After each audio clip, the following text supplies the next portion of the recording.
Hi everyone, good morning.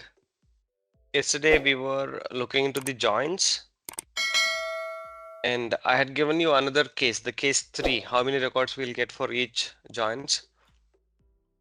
Did you check that? There is table A, table B.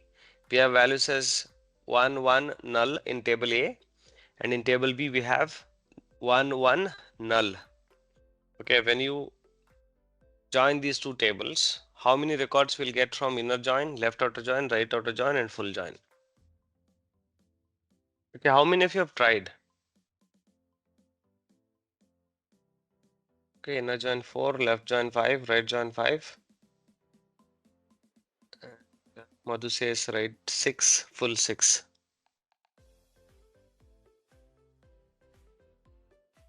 Okay, try that. I'll leave it to you. Now we'll see some more examples on joins. Okay.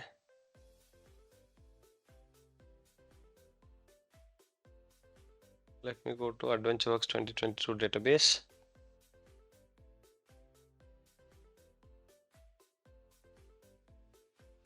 If I go to the AdventureWorks 2022 database, here we have seen a table called sales order detail. Okay, so if I query this,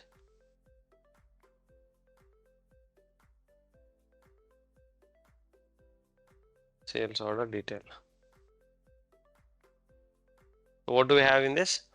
We have sales order ID, sales order detail ID, carrier number, order quantity, product ID, special officer ID, unit price discount, line total, etc. Okay, now there is this product ID, right? So let's say I want to get more details about this product. Okay, so it says 776, for example. What is the product name? What's its color? What's its size? Okay, so if I want to get the detail, what should I do? It will be, of course, in a separate table, right? Because here we just have the ID, so there should be another table which has all the details about this product. Okay, so if you go to the production here, so since it's a product ID, it has to be somewhere in the production schema, correct? And inside the production schema, we have multiple tables. Okay, till here, from here to here. So there should be a table which contains this detail. So let's first check with product. Maybe in the product we will have it.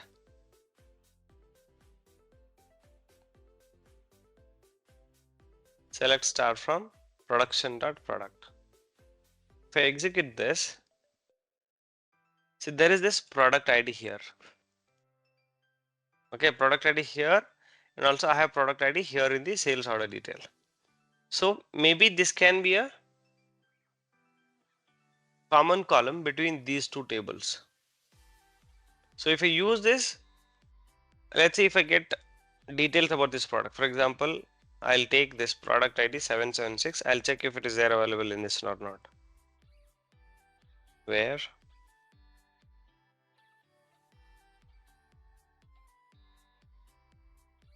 product ID equals to 776.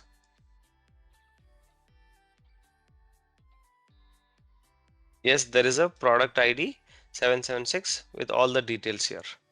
Okay, so now I can use this table along with this to pull the product details for this particular sale. Okay, so what should I do? To select star from sales order detail, I'll alias this table as sales order detail SOD. Okay, then I'll join it with production.product. Okay, join means inner join, because inner keyword is optional. So here I call this as P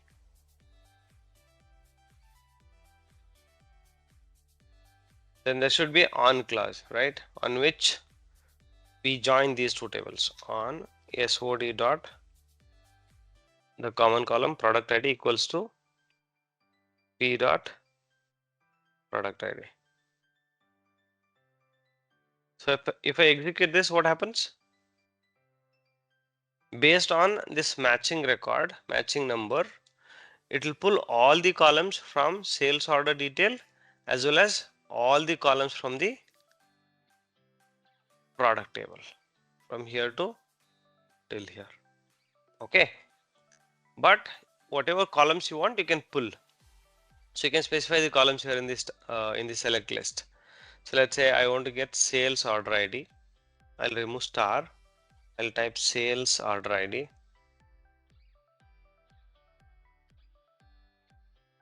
Then maybe product ID. So if I type product ID, see it gives this error. It says ambiguous column name product ID, because the product ID is present in this table as well as in this table. So I'll have to specify from which table I want to take it from. So I'll have to specify, let's say I want to take it from sales order detail. So SOD dot product ID, right? Then after this comma, I want to get product name. So I can use P dot name, product name. Then I want to get the color, P dot color. Now I want to get the size of the product, P dot size. Then order quantity. So if the column name is unique, you don't have to specify the table alias.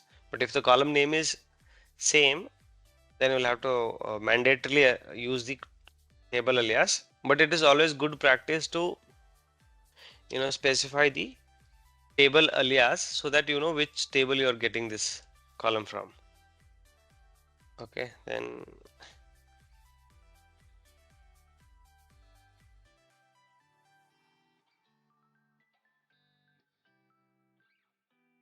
SOD dot unit price,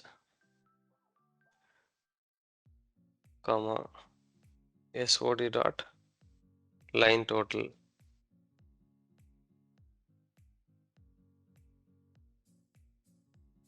Then maybe for the product you can get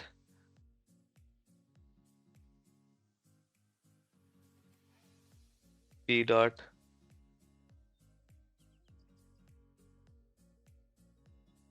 standard cost,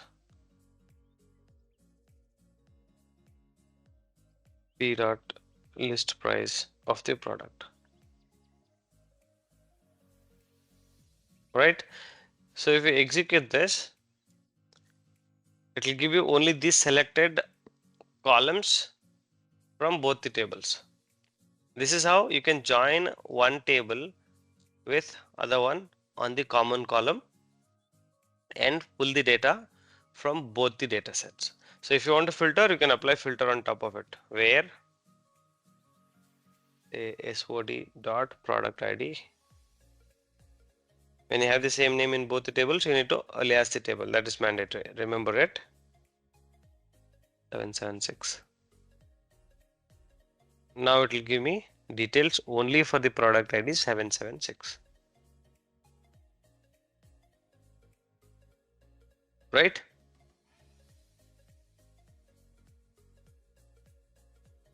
But how do I know that I'll have to join it with the product table itself? I just took one product ID and then checked if it is matching with this, correct? But I have to be sure, right? I mean, there should be a relationship between two tables. That relation is defined in the database. Then only I'm sure that okay, this is the column that I have to use. So if I try to match based on based on some ID and check it if it is there, so maybe since it's a running number, this can be something else also. Okay, so we should have a definite relationship between between the tables in the database, and we need to check that relationship. Then we should use that. Okay, so to understand that relationship,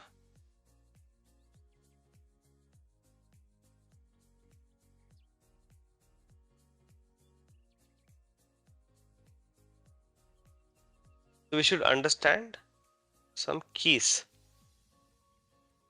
There are multiple keys available, but let's only understand the important ones, which is primary key,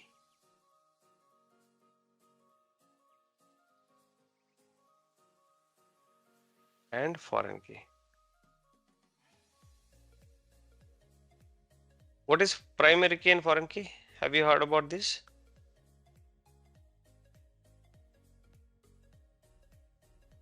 Okay, primary key should be unique and not null. Primary key unique, identify key. Primary key uniquely validates record in a table, and so on. And foreign key is used to establish relationship between two tables. Okay. Basically, primary key is a column in a database, all right, using which you can identify a row uniquely. Okay, that is a primary key. And if I use this table, select star from product, if you notice there are these product IDs. Okay, so if I know the product ID, which is 316, I can uniquely identify this record. Okay, there should not be another 316 in this. In that case, you can't have the primary key. The primary key means it's a column in a table. Using this value of a column, you should be able to identify a record, a unique record, a single record in your table. That is your primary key. Okay, so these are also called as constraints. Okay, then what is foreign key?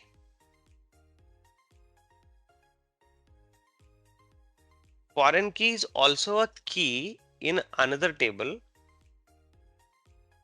which will point to the primary key of this table.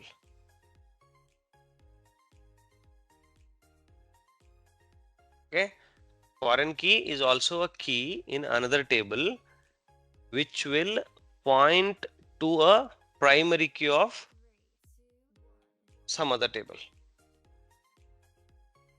Okay, then only you know that, okay, this table A is connected with table B, like that.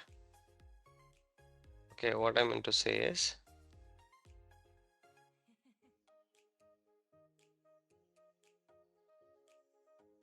let's say we have this table A. Okay, this is table A, and I have one more table here called table B.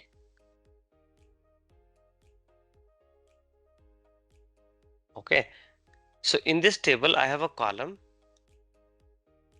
This is primary key, and here let's say I have ID as 100, for example. I have another table here which has this table's own primary key. Maybe let's say this is some ID column. Okay, and here there is one more column called column 2. This is pointing to this table's primary key, which will have the same values 100. Let's say the ID is 10, the value is 100, and let's say some sales of around $500. Similarly, there is one more ID which is also having the same primary key value, and the sales of this is, let's say, 450, something like that. Okay, so this is foreign key. So your foreign key will always have the same values as of your primary key in this table. Okay, so this primary key will be unique always. You can't have duplicate values here. Whereas foreign key can have duplicates.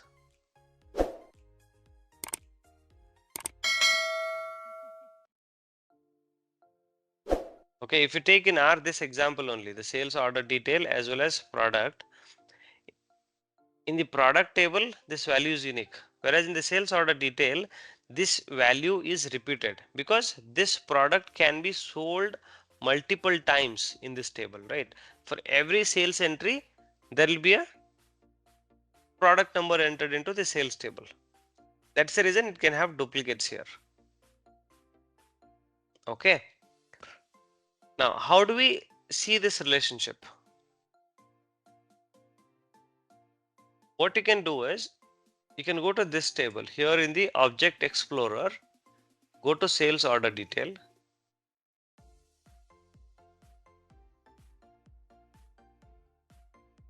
If you expand columns, you will see all the columns available. If you also notice for the columns here,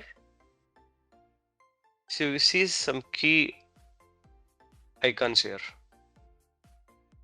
If you see, these key icons are like in dark color, completely filled, and this is in lighter color. Okay, so these ones are primary key. These two are primary key for this table, whereas these two are foreign key. If you see these keys, this is foreign key. That means these are referenced in some other table. These are referenced by some other table. Okay. Now, if I expand the keys also here, see here, these are the names of the keys. So here also you can notice that it is highlighted in dark color. Okay, this is primary key. It is same thing, this one only, this one only. Okay, whereas these two are foreign keys. So if you want to see the definition of those keys, what you can do, you can right click on this.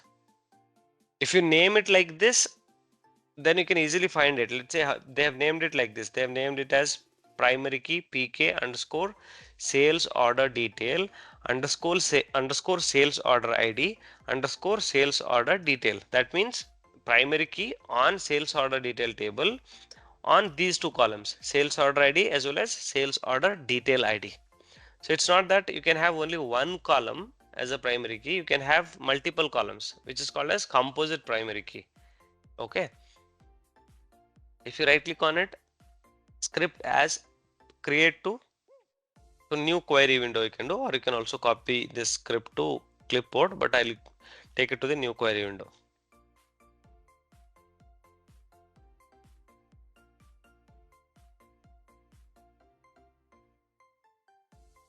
Here, this is the definition of your primary key. What it says, alter table, this table, to this table add constraint, and this is the name that they have given.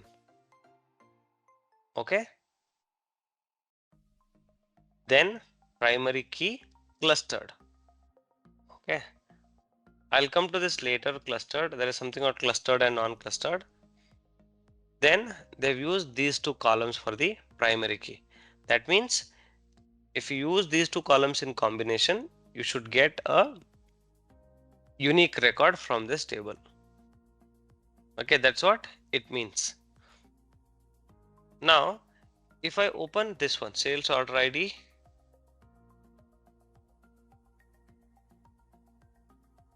okay, PK sales order detail and sales order header.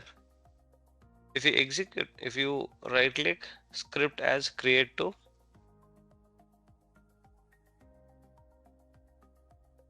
if you notice the definition of this,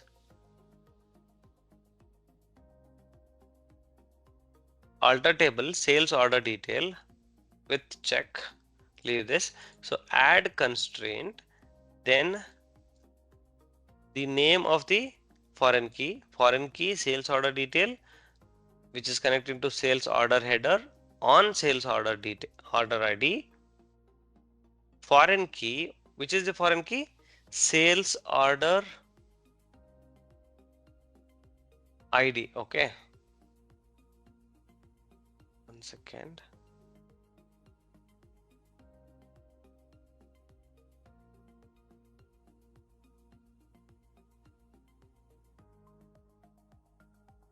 Yeah. On sales order ID, references to sales order header.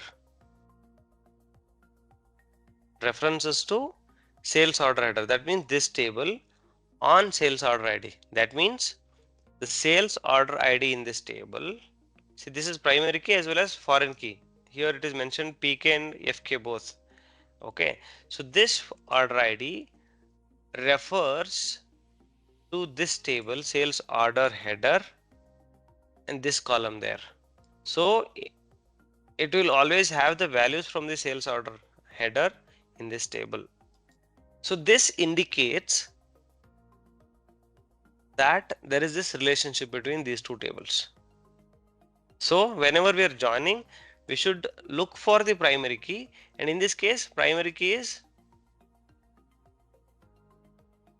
this one, and also it's referencing foreign key column in the other table. So we have to use that in our on clause.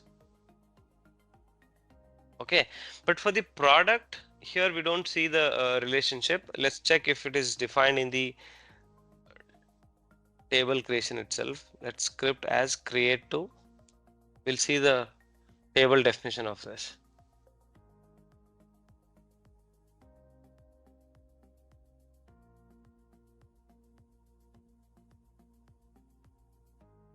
Just give me a moment.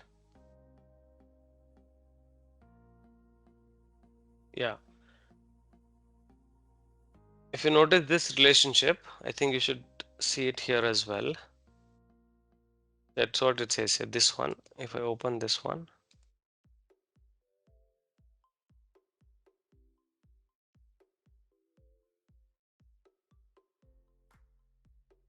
see here, sales order detail. On this, I'm creating a foreign key sales order detail on special offer product, special offer and product table, special offer ID and product ID. If you see, the foreign keys are special offer ID and product ID,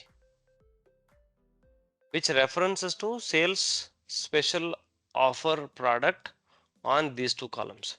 Okay, so this relationship they've created on the special offer product table only. So in this case, we are not sure whether this product ID is exactly same as the product ID in the production or product table. Okay, we are sure only if there is a relationship. Okay, if not, it's just that the understanding of your data that okay, this product ID will have the same values in the production.product table. Maybe this you have controlled in the ETL operations. Okay, so if you do not create relationship between two tables, what happens? There will be inconsistent data. Okay, so let's say when you are inserting the record to the sales order detail, you should always insert the product ID which you have in the production.product table. Okay, so if you create a primary key foreign key relationship, it will automatically take care of that.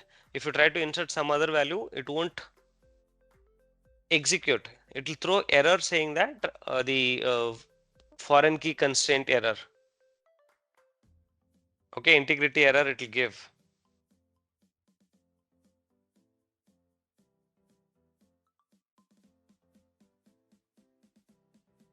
But if you don't have that, you have to be careful. You'll have to maintain that in your data load process. Okay, or else you will see inconsistent data. Let's say there is this product ID we were working with, right? Let's say, let me close this product ID. Let's say you enter some product ID as, let's say some 000 something like this. So if you do not have this product ID at all in the production table, then how do you know for which product this sales has been made? Correct. That's why it's important to have the proper data integration between the tables. That's why creating a primary key foreign key will help you. Okay, so how do we create this primary key and foreign key? You can create this either when you're creating a table, or you can create this using these alter statements. You can by altering the table also you can add this. For example, let's say I create a table.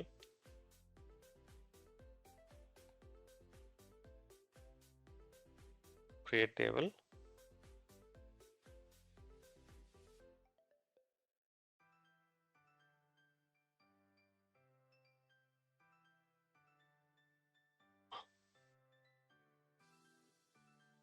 Keys demo. Okay.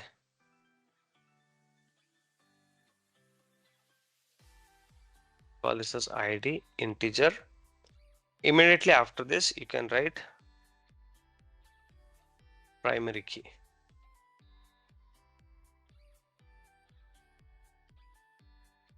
Okay.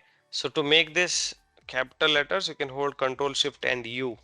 So it will make it capital. Control Shift L will make it lowercase.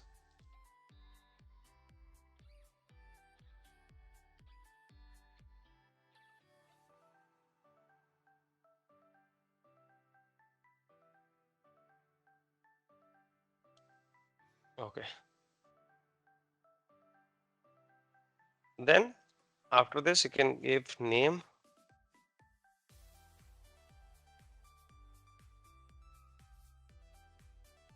varchar 100. Okay, so like this also you can create, or you can also create like this. So here you can just give primary key. Then after this, at the end, you can add primary key. Within the bracket you can add ID. Okay, so you can create primary key like this also. The other way of creating primary key is you can alter the table, alter table, table name, add, like for adding the column we use add and then the column name, right? Here for this is the constraint, so you have to use keyword called add constraint. Then your constraint name, we generally use for primary key we use PK, for foreign key we use FK. Okay, PK, then the table name, then the column name on which we are creating the primary key, so that by just seeing the name of this we understand, okay, so what is the table and what is the column that we have primary key on.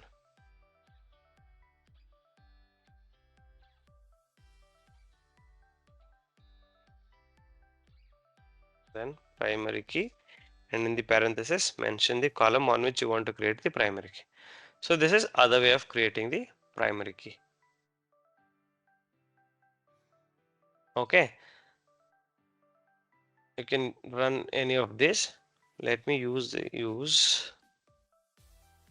I'll create this in my database. I don't want to disturb the AdventureWorks database, that's why. Let's say I'll create primary key like this. Okay, I'll comment these for now, but you can use these also.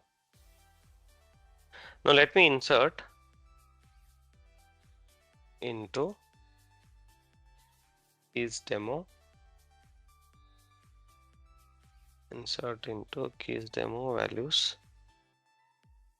Let's say primary key 1, name Praveen. I'll just insert this record. If I do select star from keys demo, I have one record. So if I try to insert the same record again, what will happen? It will throw this error saying violation of primary key constraint. This is the constraint. Cannot insert duplicate keys in the object keys demo. So when you have a primary key on a table, that should always have a unique values, unique record. So if I made it 2 and make it something like this, Nidhi, then it will work. Because this ID column value is different. Okay, so this is how we make sure that we enter in the in the table using a primary key, we make sure that we do not duplicate the data. This is one thing. Now let's try to create a foreign one more table which references to this table. So I copy this table. I'll create keys demo foreign key. Okay, in this is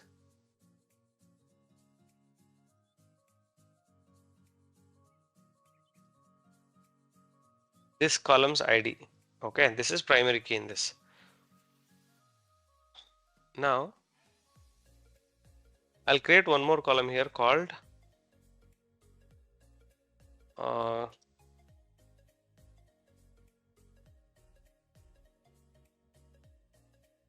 keys demo primary key ID.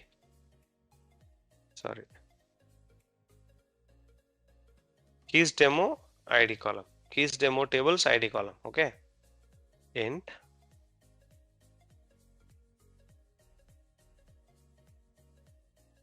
this is score demo.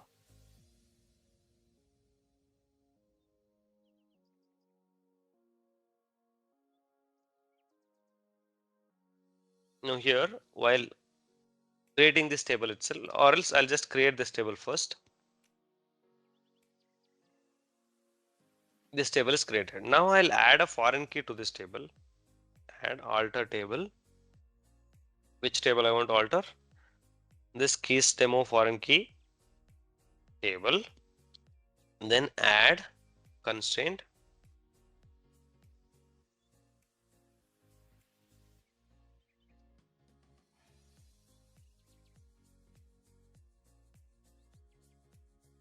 Add constraint. Constraint name. Since I'm creating the foreign key, I'll use fk underscore which table on this table, and which table it is referring to, this keys demo table, on which column, on the keys demo ID, keys demo ID, keys demo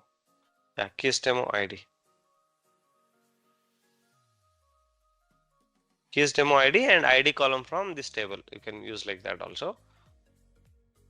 Then what is the constraint? Foreign key. And in the parentheses, you need to mention which column is your foreign key. This column, right? Mention this. Then you need to also tell which table it refers to. So using the references keyword, you need to specify which table it refers to, and in this table which column. In this column, ID column. Okay, are you getting this? Now see, we have this table. Okay, this is keys demo. So I have one more table here called keys demo underscore afk. So in this table,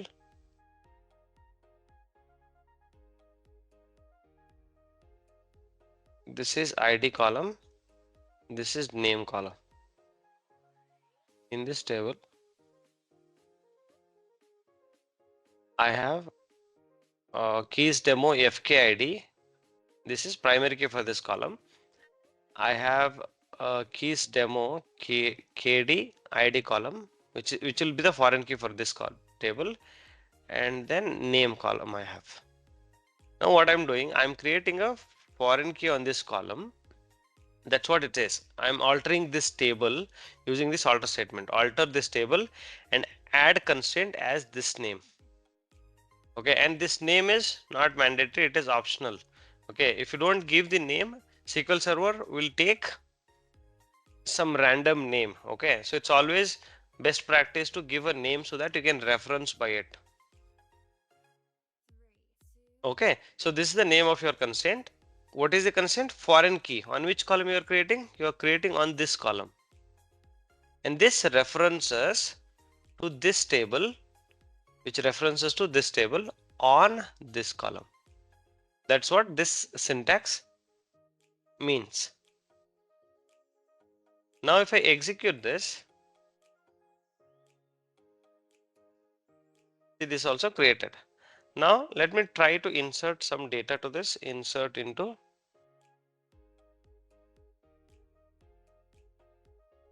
demo. Here I'll insert value as, let's say this is 100 and this column value is ID. Let's say this is the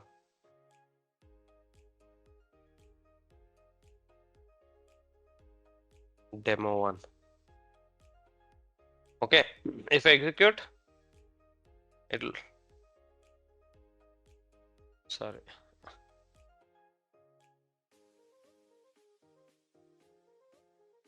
If I execute this, it has inserted properly. If I do select star from 𝐫𝐧𝐞, I have this record. If I try to insert one more record, 101, value as 2, this is demo as 2. Now another row inserted, so no issue. Now if I try to insert one more record,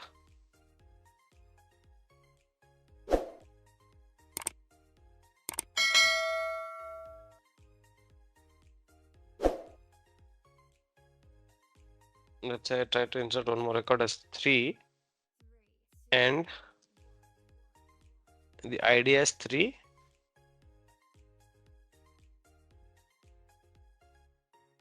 Now if I try to execute this, it will fail.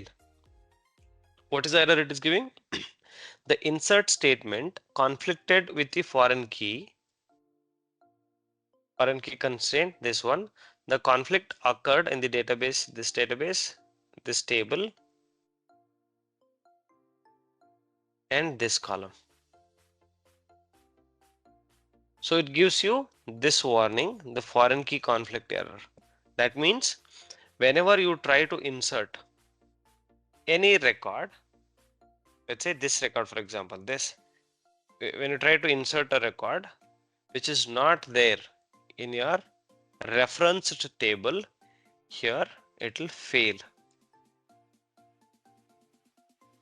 Thereby we maintain the consistency of the data. So it will never allow you to insert some value which is not there in its reference table for the foreign key. That's why creating the primary key foreign key relationship between the tables is necessary. Okay, so hope this is fine. How do we maintain the integrity of the data? Okay, so this is how we create primary key and foreign keys. So let's now go back to Adventure Work database.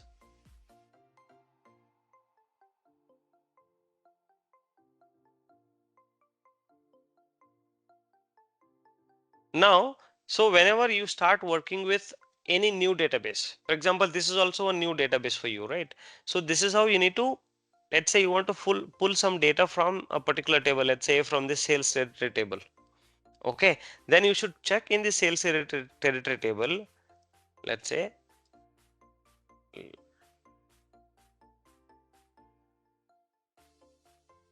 if I type select star from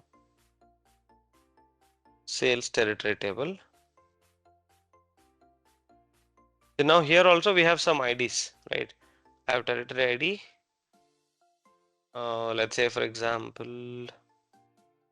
no, we don't have the IDs here. One second. That is the standalone table. If I take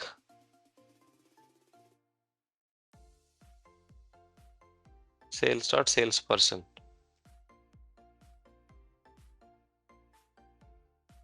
don't have here also.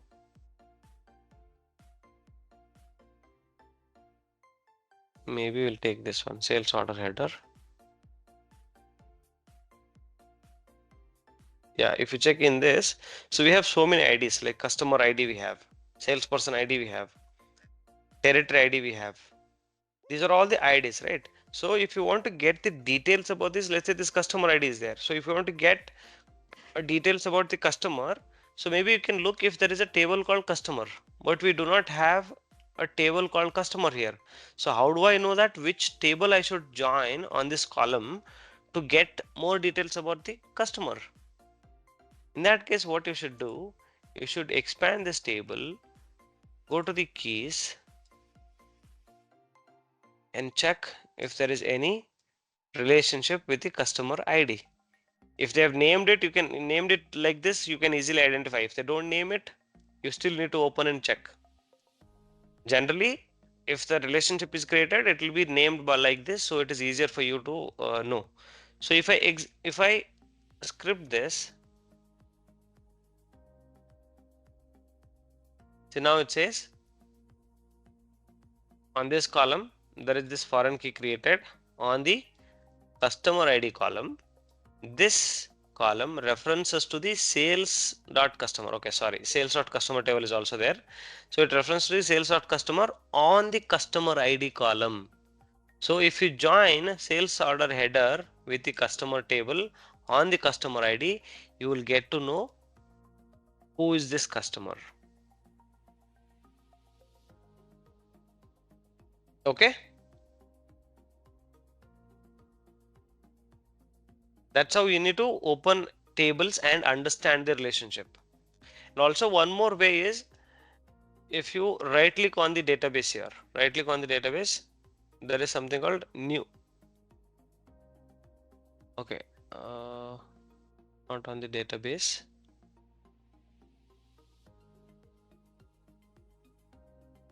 Yes, sorry, database diagrams here.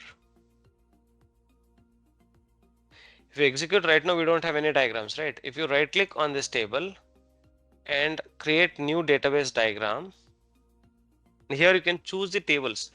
Let's say, of course, you can select all of these, but let me just select only a few tables. Let's say sales order header and sales customer for now.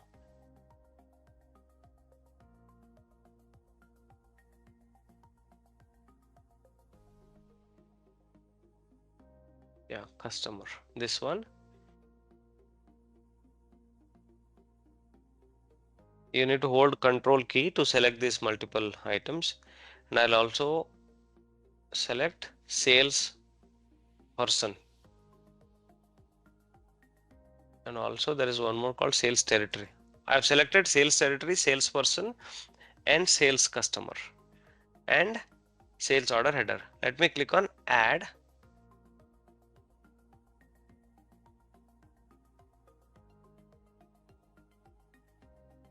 So SQL Server will create this diagram for you.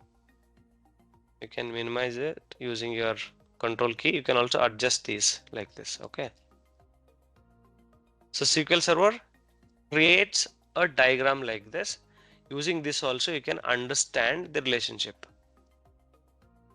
If you notice, wherever you see the key, that is your primary key. Wherever you notice this infinity symbol, this is your foreign key. If I click on this relationship, let's say this relationship, right? Just double click on it. Or sorry. Yeah, right click and go to properties. Here it will show you the name, description and everything. But simply you can just, if you hover your mouse on it also, it will show you.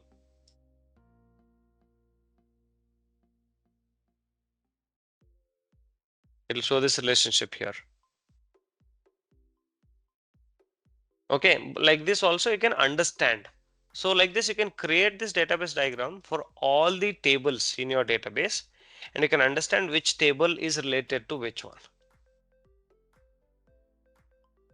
Right? If I hover my mouse on it, so this says it is customer ID between customer sales and the sales order header of sales schema. Hope it's clear. So this is how we need to understand the relationship between the tables. Now if you want, you can save this diagram. I don't want to save it. I'll just Click no. If you click yes, save it, it will be available here always.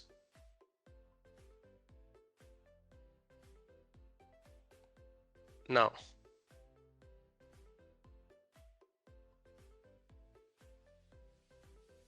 so product ID we got to know. Now let's move to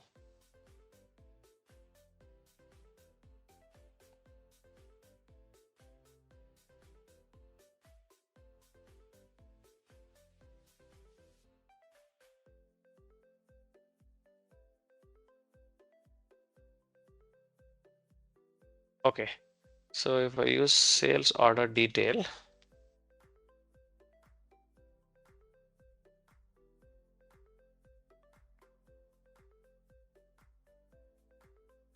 okay, or sales order header,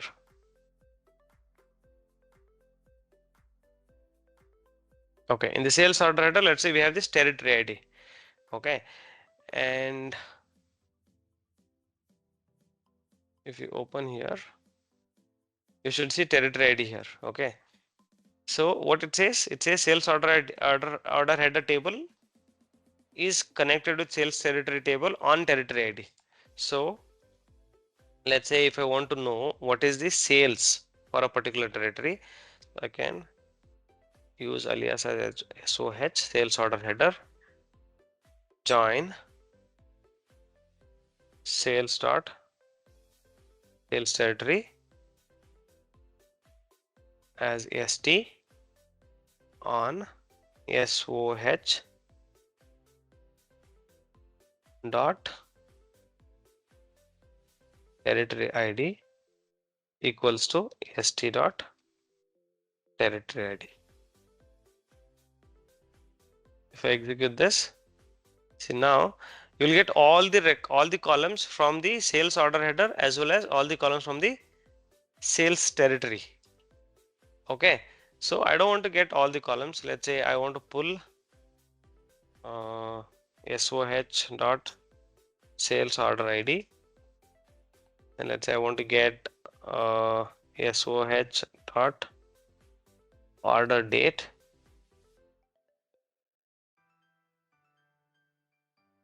then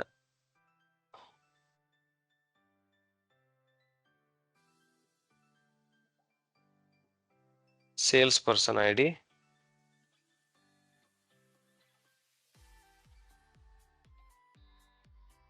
it's always good practice to specify the table alias in front of the columns in the joins for better readability. Then I'll pull SOH from sales territory ID from SOH, comma, then I'll pull these amount columns SOH dot subtotal, SOH dot tax amount, SOH dot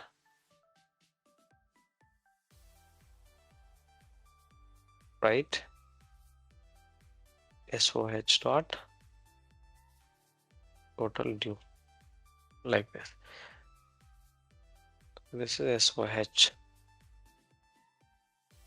And after the territory ID, I'll also pull territory details like territory name. So ST dot name. I alias this column as territory name, because if you just specify name, we don't know what name it is, right? Territory name, comma, let's say I want to group ST underscore group, which is territory group. You can rename this also as territory group, and also you can call it as, you can bring ST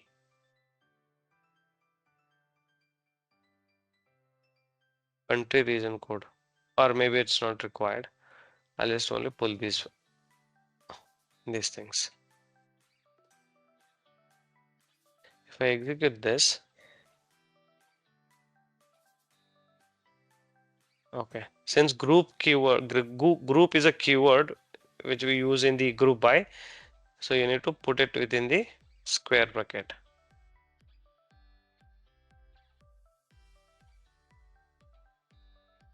Okay, see here what I'm doing. I'm getting sales order ID, sales order date, sales person ID, territory ID, and then the territory name, territory group, and its related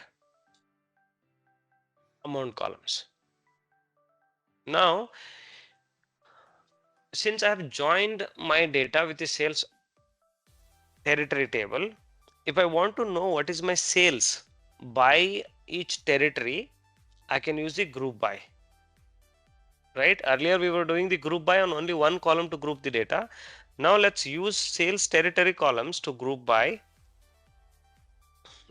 and get the sales data by each territory. Okay. Now on top of this, what I do, I use group by.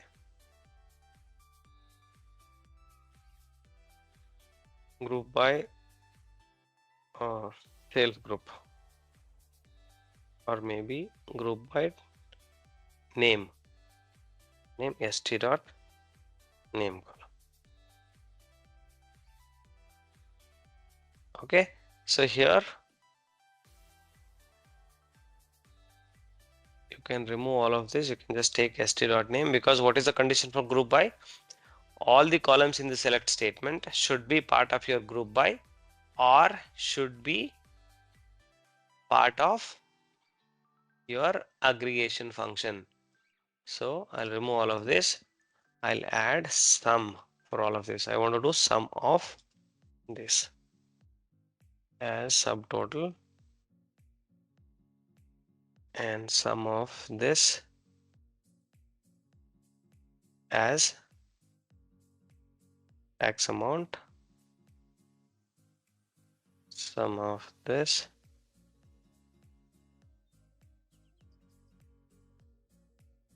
as freight,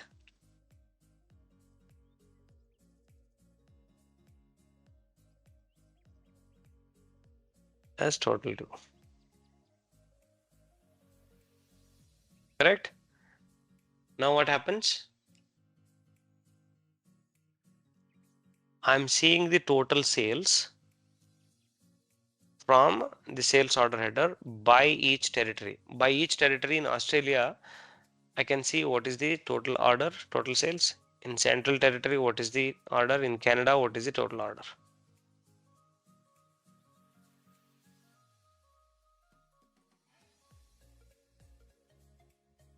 Okay, clear on this? So when you use multiple tables in the joins, so you can use those tables columns also in your group by, order by, and all that.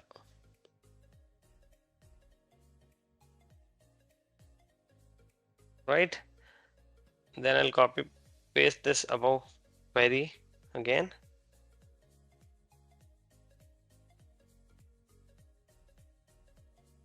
Now let's say if I execute this one, I have the salesperson details. So territory details I got. Let's say I want to know in each territory the salesperson details also. Okay, who is this salesperson? I just have the ID here. I want to know his name. Who is that salesperson who has made the sales? So what should I do? I need to identify, because sales ID, this is coming from, salesperson ID is coming from SOH, which is sales order header, right? So I need to check in the sales order header and see which table this column is referencing to. So in that table, we should have more details. So let me check here. Let's say salesperson ID. Okay. If I see this relationship, here what it says, foreign key relationship on the sales order header table on salesperson ID column. That is correct. Which table it is referencing to? It is referencing to sales.salesperson on the business entity ID column. See, can you notice here?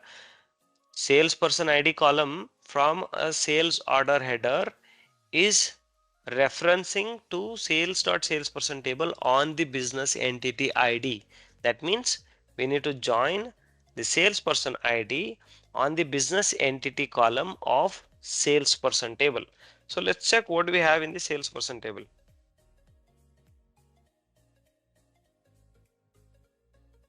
Salesperson. What do we have here? Business entity ID.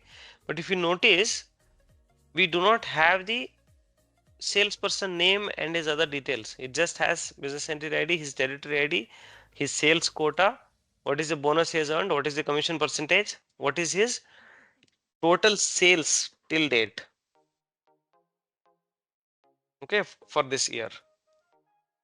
So then his name and other details should be present in some other table, right? So if I check this table, salesperson table, this one, go to the keys. Here, business entity ID is the primary key. On the business entity ID, we have one more relationship on employee table. So right click and check this relationship. So the business entity ID column of salesperson is referencing to human resources.employee and on business entity ID column. That means I'll have to join the sales order header on the salesperson table on the business entity ID, and the salesperson table should be joined on human resource.employee table on business entity ID. Okay, let's also check what is there in this. Let me delete this.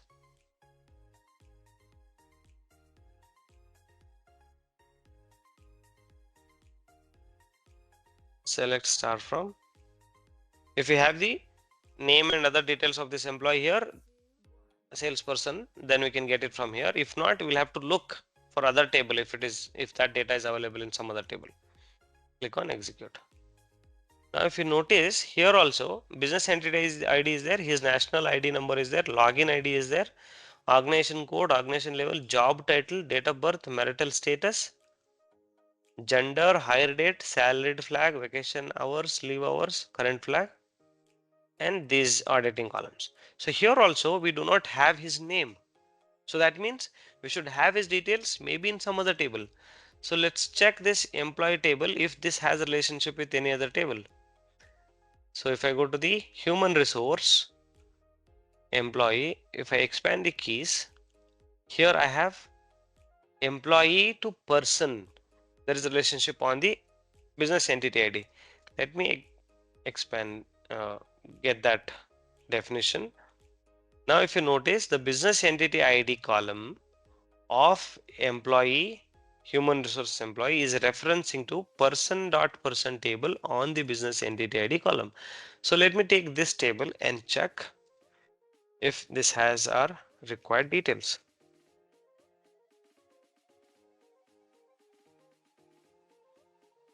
If you notice here, I have the first name, middle name, and last name of this salesperson. Right? So now we know that I have to join this sales order ID header with salesperson, and this salesperson has to be joined with the human resource employee table, and this human resource employee table has to be joined with person table to get the salesperson's details, his first name and last name. Okay, so how do we join? We already have this join. So I will use, so in the join, let's say I'll use left join, okay? Because I want to get all the records from the sales order header table, irrespective of whether I get a joining column in this table or not. Okay, because I don't want to miss anything. So I use left join again on salesperson. I call it as SP on SP dot on SOH dot salesperson ID equals to SP dot, sorry, here what is the column name? Business entity ID, because the relationship from this column to this table is on business entity ID.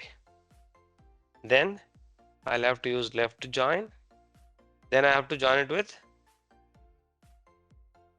employee human resource. I call this as EMP on. Now salesperson has to be joined with this, right? So SP dot which column? Business entity ID on employee tables business entity ID. Now this employee has to be joined with person table.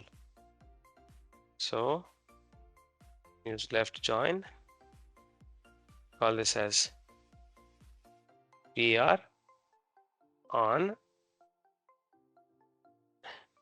employee dot business entity ID equals to PR dot business entity ID.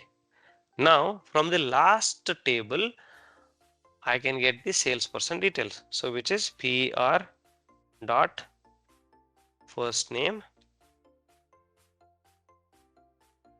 PR dot last name.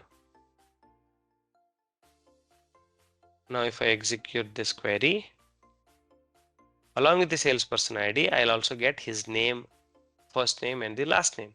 If you want to get this as a full name, you can just concatenate this. Plus is the concatenation operator for the string. I'll use space in between and I'll call this as sales person name.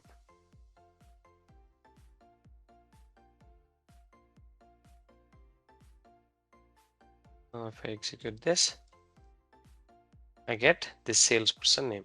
So this is how you need to identify the relationship between the data, between the tables and use them in your joins like this.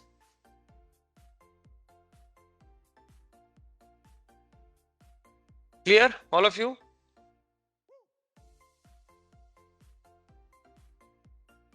Much better on joins now?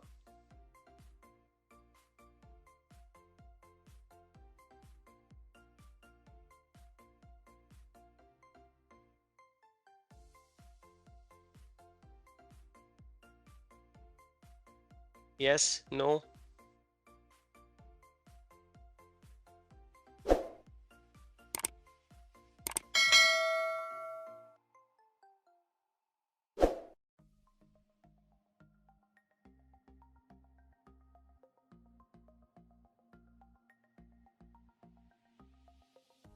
Are you all there? Can you all hear me?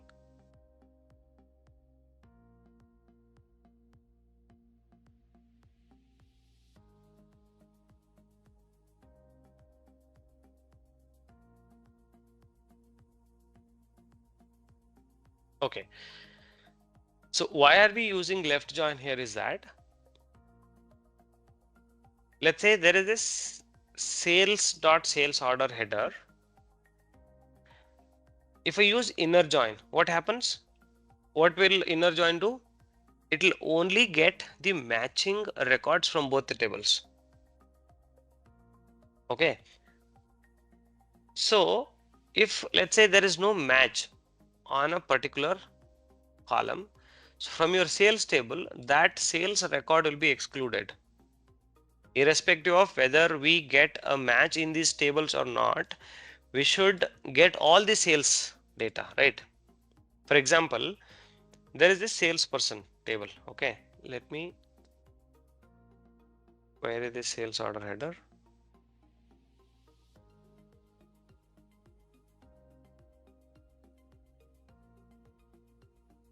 Okay, so if you notice in the sales order header, there is this column called online order flag. That means this table can have both online and offline sales. Okay, for online sales, there is no salesperson involved. Only for the offline sales, there is the salespersons are involved, right? So if the online flag is 0, that means it is offline sale. That's why you see a salesperson detail. If the online sale is 1, for example, where online order flag equals to 1, That means you can notice salesperson ID is null. We don't have salesperson ID. Correct? So instead of, okay, basically what we understand here, salesperson is involved only if this sale is offline sale. If it is online sale, there is no salesperson involved, right? Now, instead of left join, if I use inner join for the salesperson, what happens? Only you will get the matching records. That means if there is a salesperson, then only you will get the records from both the tables. You don't get any online sales data because you don't match any record with this null. That's when you will be missing out the online sales data. That's why we are using the left join. Okay, so just to show you how it affects, I'll just do select count star count star. That means it will give you count of records, right? So if I execute this, how many records I'm getting? 31,465 with or for left join on salesperson. Okay, now if I change this salesperson from left join to inner join, that means just join, or you can also type inner join. Now if I execute this, how many record I'm seeing?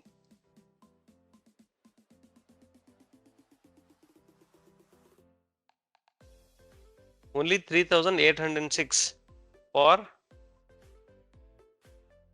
inner join on salesperson table. Are you getting this point, Yasin?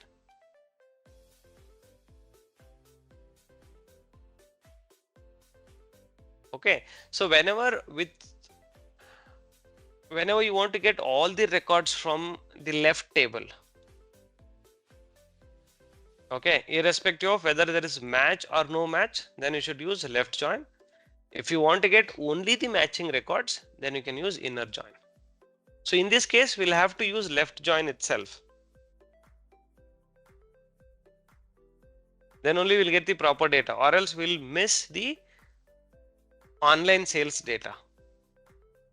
If in fact, if you notice, there are more online sales only compared to the offline sales. Okay. Let me just paste this below.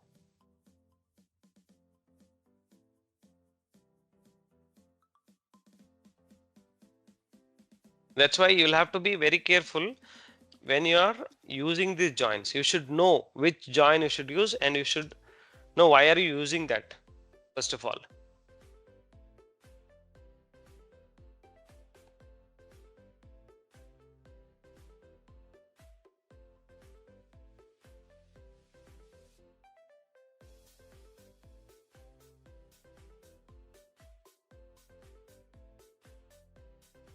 And good question, by the way.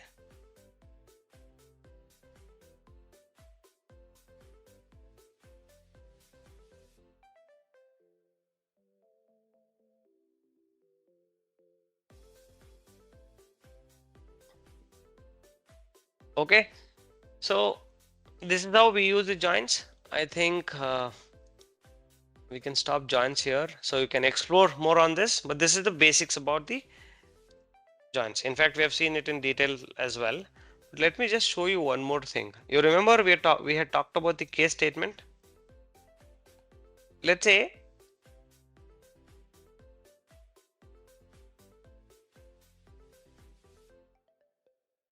let me just first type a query.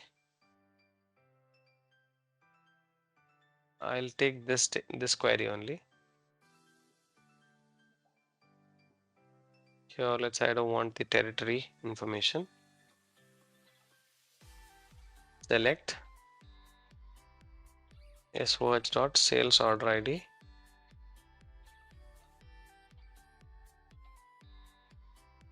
Sorry, or salesperson name, salesperson ID, and salesperson's first name and last name as full name.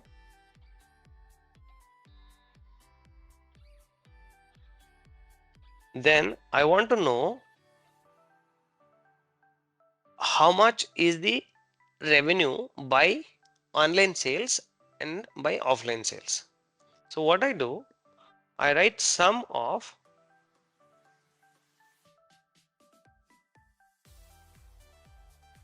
subtotal, which is SOH dot subtotal. So if I just do it, will just give me sum of all the sales. But how do I make sure that I only do the sum of the offline sales? That case, I need to use case statement. Case when salesperson ID is null, then where is the salesperson ID coming from? I'll have to take it from here. I'll have to use left join. I'll have to take it from sp.salesperson ID. Okay, sp.salesperson ID is null. Then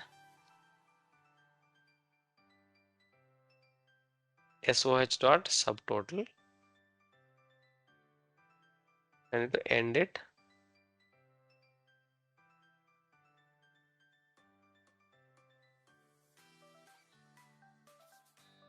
Salesperson. Okay, sorry, I can use SOH also. SOH. Because in the SP, the salesperson ID column name refers to the business entity ID. You can use business entity ID or this one. This I call it as online sales. So as I said, if the salesperson ID is null, that means this is online sales. Now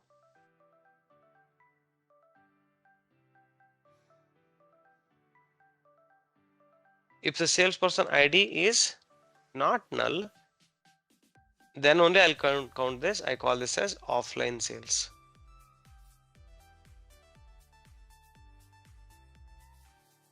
Okay, so I want to group by this.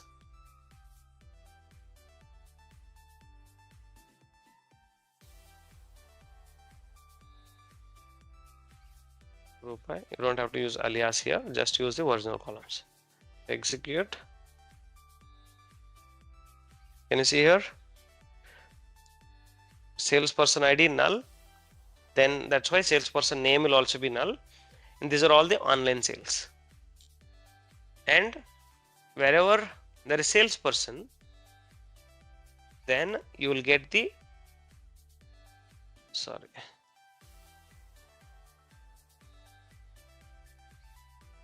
then you will get the sales value by each of these salespersons. So I'm getting 18 records now. That means there are 17 salespersons, and this record is for online sales. So if I use inner join here instead of left join, what should I get? Any guesses how many records I'll get here? Now right now I have 18 records. After changing this from left join to inner join, how many records I'll get here?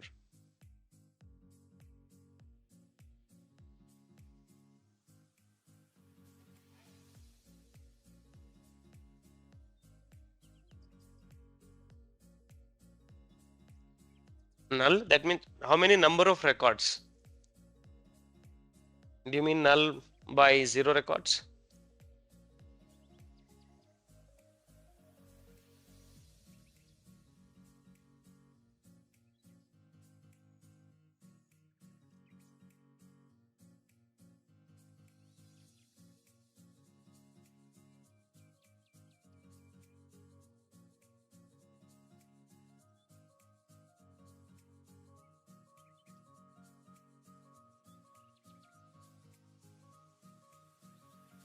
Okay, you're saying 0 records. Let us see.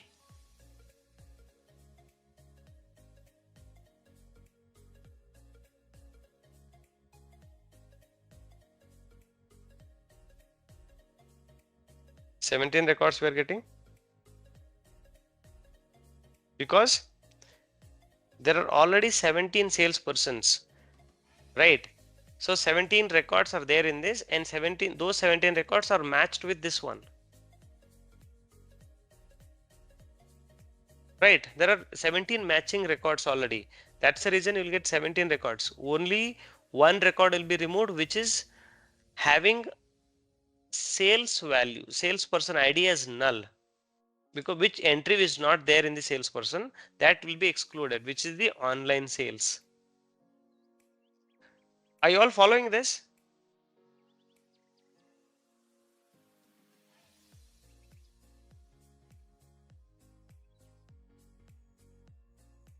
What about others? Only 1 or 2 persons are replying.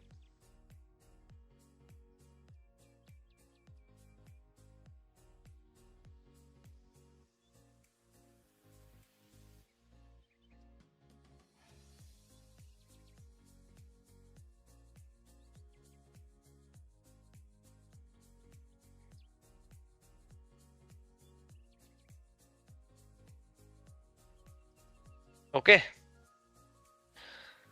fine. I think with this we'll stop the joins at this stage.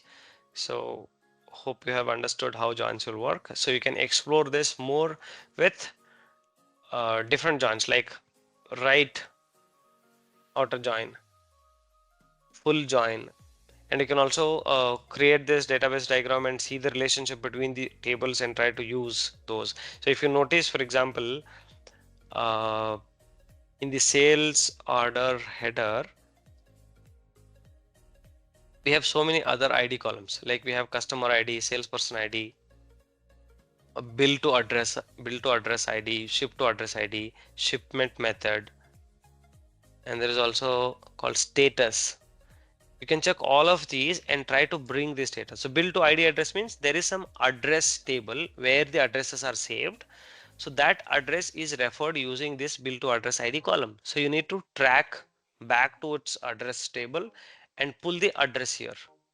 Similarly, you can pull the customer detail. Similarly, you can pull the ship to address. Similarly, shipment method. All that information you can pull here so that you can practice. Okay.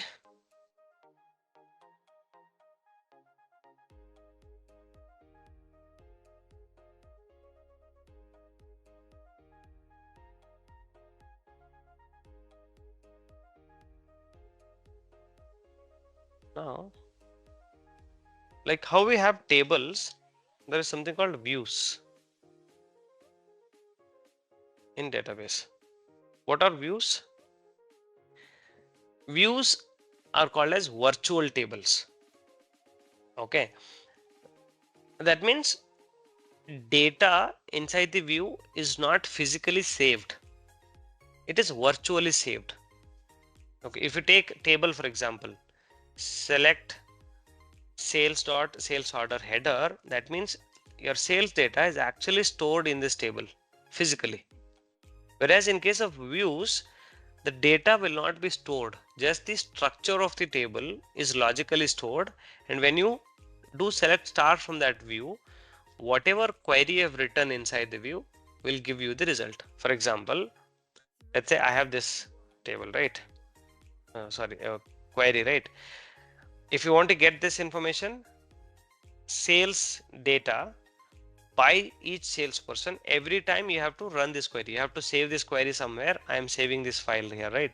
So I'm clicking on save and I'm saving this query file, and I'm opening it in every session and I'm executing these queries. Similarly, you'll have to save this query somewhere, come here and execute. Instead of that, what you can do, you can create a view. How we can create?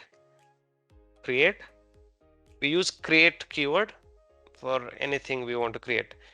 Create view. I'll give some name to this view. Let's say I call this as revenue by salesperson, for example. Then I type as. How I want to create this view? I want to create this view as this query, as the result of this query. Means whatever result this query is giving, I want to create this view with this structure of the table. This is also kind of table, right? I want to create this view with this structure with the result of this query. Now if I execute this, create view, so this view is created. Now where do I find this view? Under the database, below the table there is something called view. If you expand this, so there are already many views created by the Microsoft in this sample database. You will also see the one which we have just created, this one, revenue by salesperson. Since we have not given any schema name to it, it is created in the DBO schema. Okay, now next time you don't have to save this query because you've created this view. Inside this view, this query is already stored in the SQL Server database. If you want to see the definition, right click on this, click on script view as create to.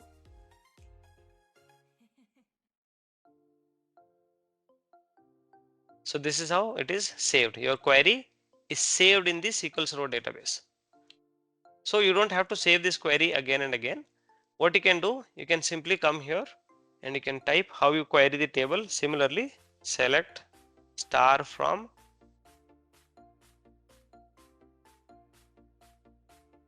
this view. You will get the same result.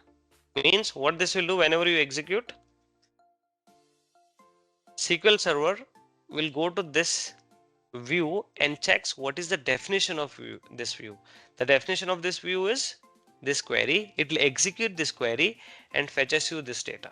You don't have to execute this query again and again. I mean every time. You just need to only run this one to get the same result, because this query is also running the same query under the hood. So this is called as view. Okay, like this you can create the virtual tables. Why these are called as virtual tables? This data that you see is not stored in this view. It's just whenever you execute this, it is just executing the query contained within the definition of this view. So that's why it is called as virtual table. Okay.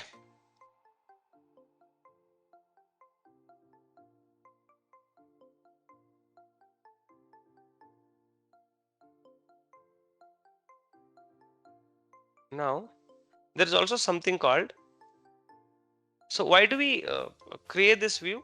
First of all, why can't we just use the table or the query?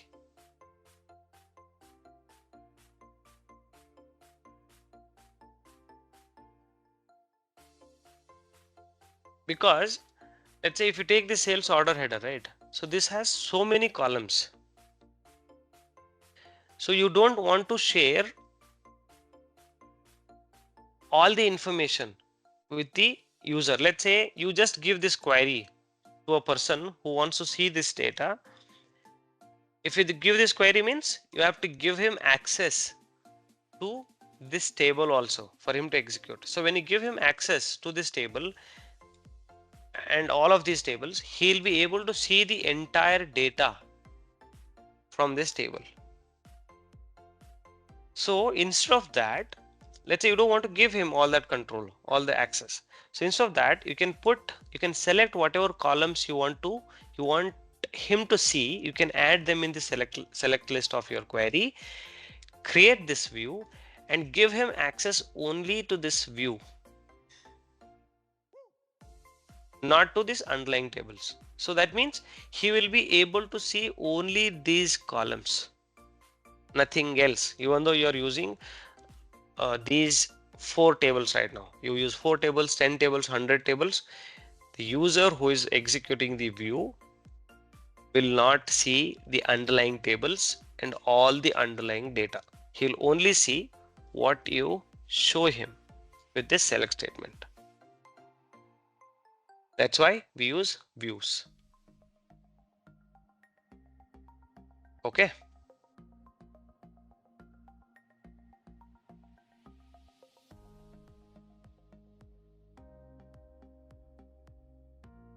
Now, and also one more case is that, let's say here in your database, here we have tables for all the departments. We have tables for human resource, we have table for the employee details or the customer details, and we have the production details, we have the purchasing details, sales details, everything.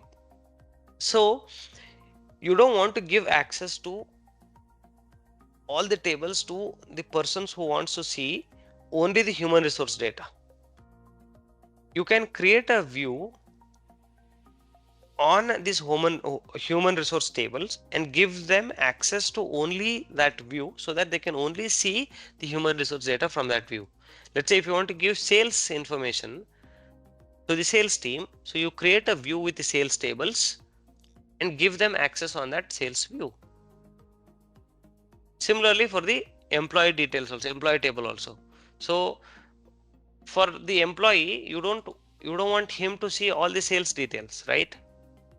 Or all the HR related details. So maybe you can create one more view. So what I mean to say is, by business functionality or the departments in your business, you can create separate views and give access to the people of that department on those views. Okay, that's how we use the views. Now, there is something called functions. If you go here under the views, here there is something called programmability. If I expand programmability, there are different things, but in this we will be looking into these ones which are important and we use them very frequently. Stored procedures and functions. We'll come to stored procedures little later. For now, if I expand functions, there are different functions. First of all, what are functions?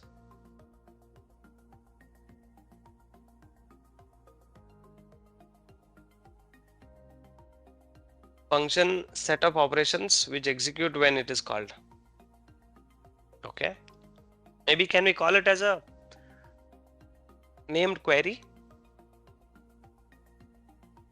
I write a query and I give a name to it, like how I've given a name to this query as a view.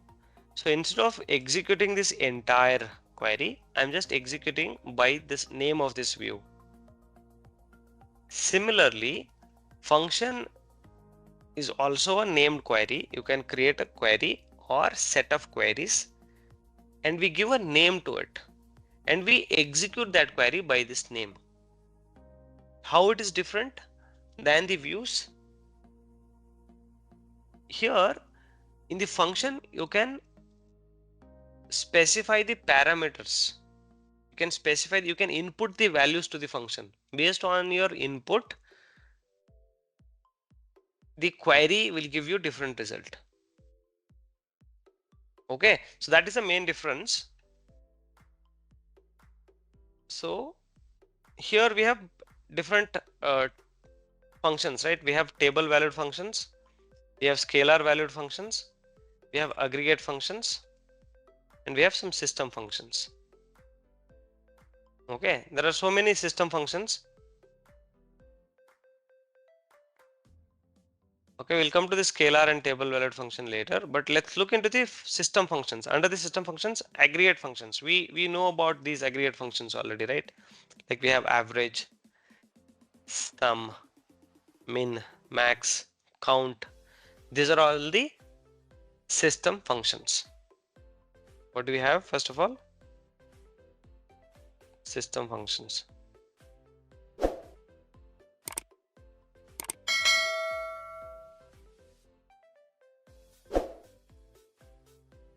Okay, and in the system functions, what do we have? Aggregate. The aggregate function, we have average, sum, min, max, count, and etc. There are other functions also you can look into. Then there is something called configuration functions, cursor functions, date and time functions. Importantly, I'm just showing you the important ones.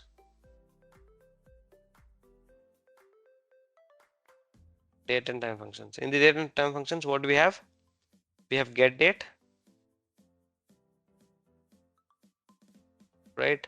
So we have date add, date difference, date name, date part, right? Month, and these are the functions we have, but mostly we use date add,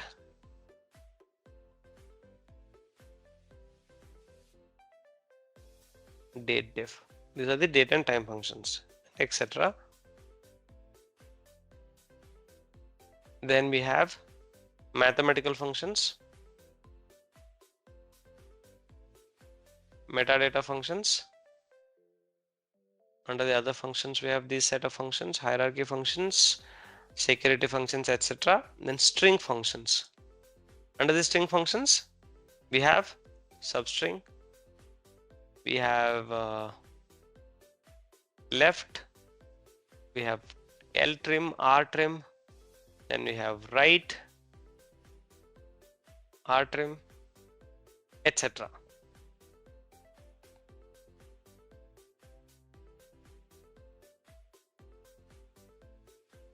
String functions. Okay, like for example, I write substring.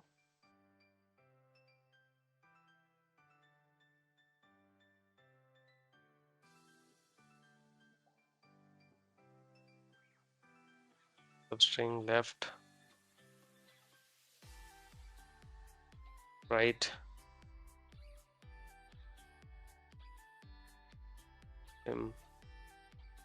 etc. So these are the system functions we have. Like how we use these aggregate functions, similarly we can use these functions also. For example, if I do select get date, if it's just to select get date, it will give me the current system date. Okay, and under this date and time, there is also a function called year. For example, if I use year, and for that if I specify get date as the input, it will show me only the year of this date. Okay, let's say I have month. Instead of year, if I use month,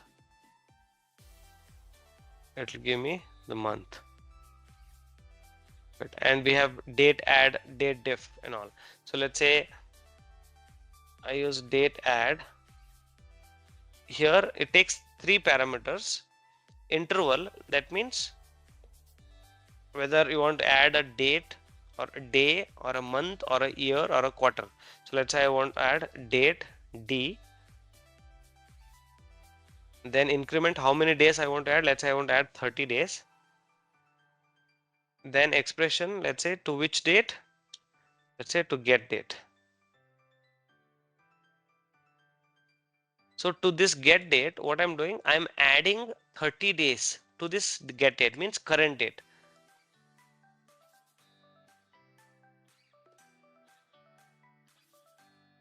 Let's say I use get date. Sorry. This is current date, right? If I add 30 days to the current date, it'll give me this date.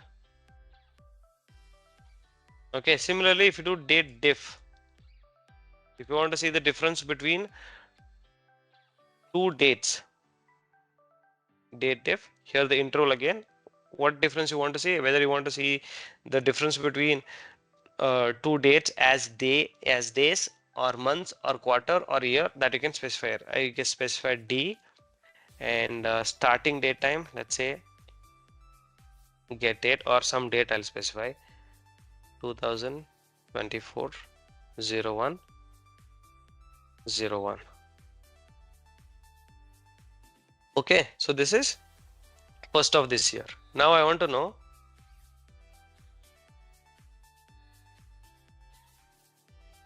how many days have passed from the 1st of this year till this date. I want to see the number of days, the difference between these two as the days of execute. So there are 223 days have been passed already in the current year. If I use month instead of D, if I use M means month, there are 7 months we have passed already. We use quarter, 2 quarters we have passed. So this is how it will show the difference between two dates.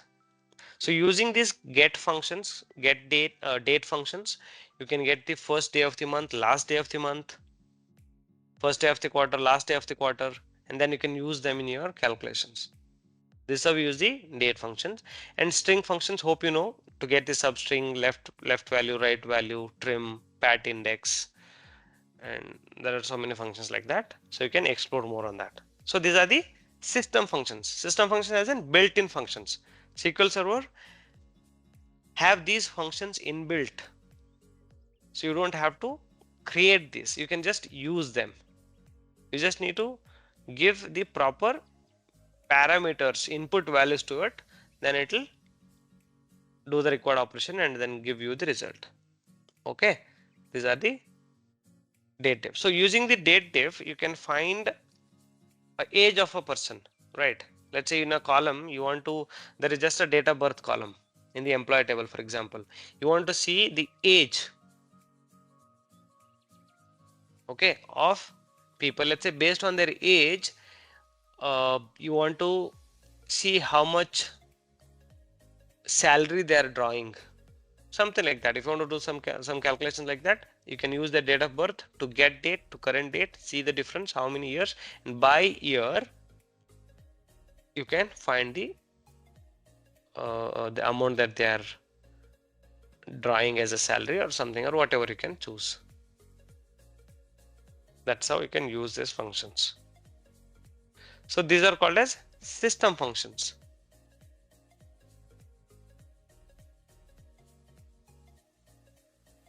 Then other than that, if we create any function like this according to our need, those functions are called as user defined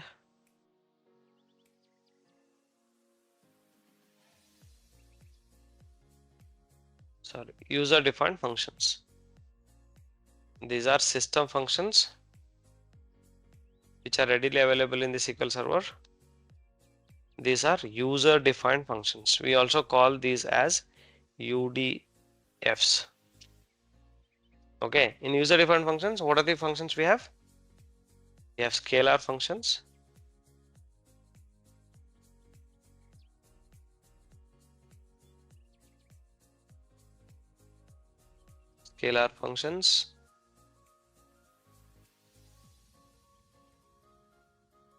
inline table valued functions,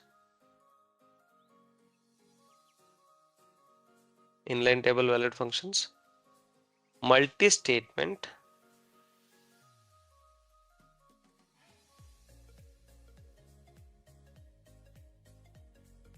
table valued functions. Okay, so what are scalar functions? Scalar functions are the ones which just results one value as an output. Okay, for example, I create a function. How do I create anything? Using a create statement. I will look into scalar functions.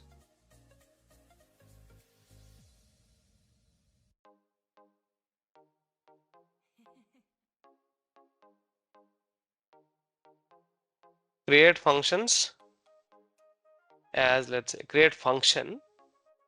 I call this as sample function, or any name you can give, and you have to use open parenthesis and close parenthesis. then you have to specify what it returns when you execute this function, what it returns, what data type it returns. So that you need to specify here as returns int. Okay, as you need to specify what is your function body. So you can put it within begin and end. Within this you can mention your function body. What is my function body? Let's say I use select 10 plus 20. What this will give?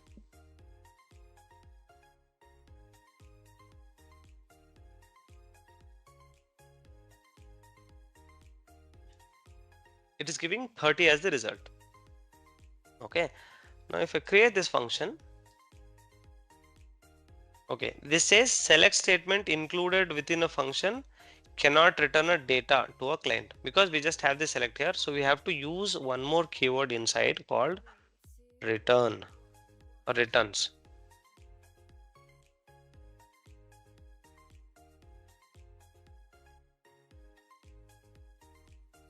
Okay, so if I create this, now the function is created. Now how do I execute this? I execute using the select statement. Select star from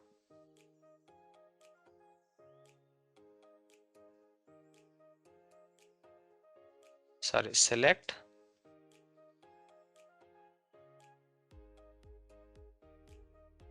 sample function. Execute this.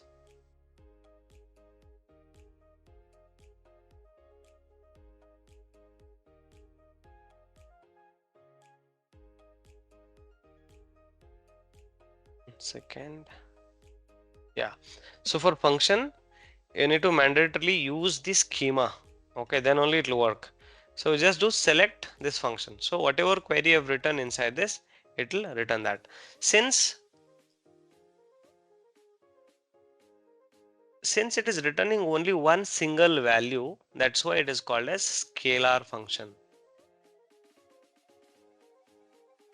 Okay, it is returning integer value, which is from here. It is only returning one value. That's why it is called as scalar function.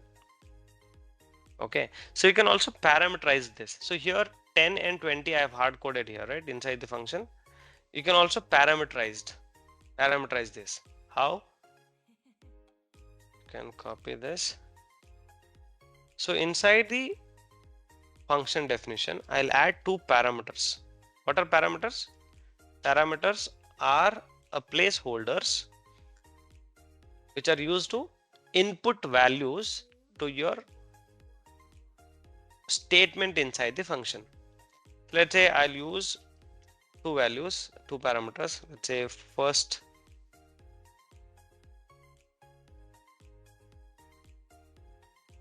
number as integer type int. You need to use @ in order to specify the parameter name. Second number as int. Okay, now I'll change the name of this as sample function 1, because sample function is already there. Here instead of 10 and 20, what I do, I use these parameters here.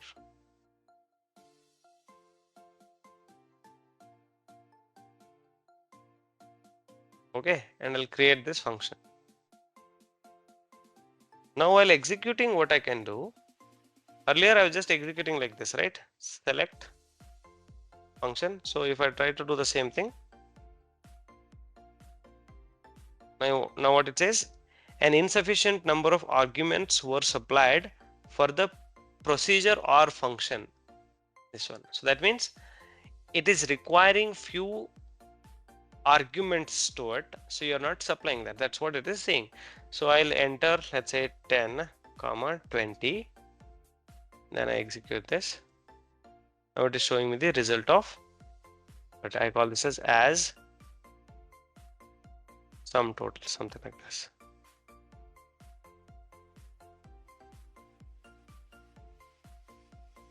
So it will show the value as 30. So how this is working? When you call this function, you are supplying two values to it, 10 and 20. So this 10, when you execute this, what happens? It will call this function, right? It will call this function.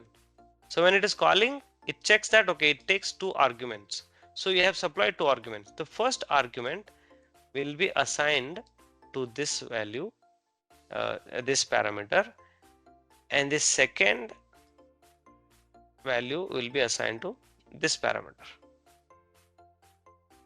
And these will be passed to your query here.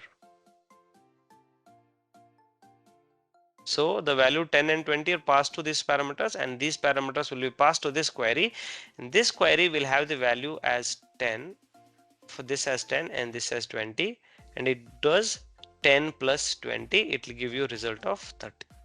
This is how this function will work if you use the parameter. This is how the arguments will work.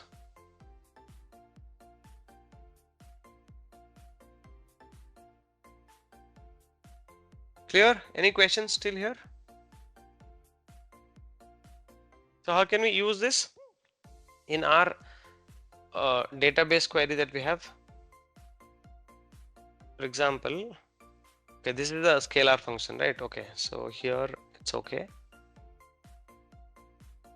Okay, so I'll show you that in the inline table valid functions and multi-statement table valid function. So I think we can stop here for today. We can see the inline table valid functions and multi-statement table valid functions as well as procedures in the next session. Okay. So any questions till now?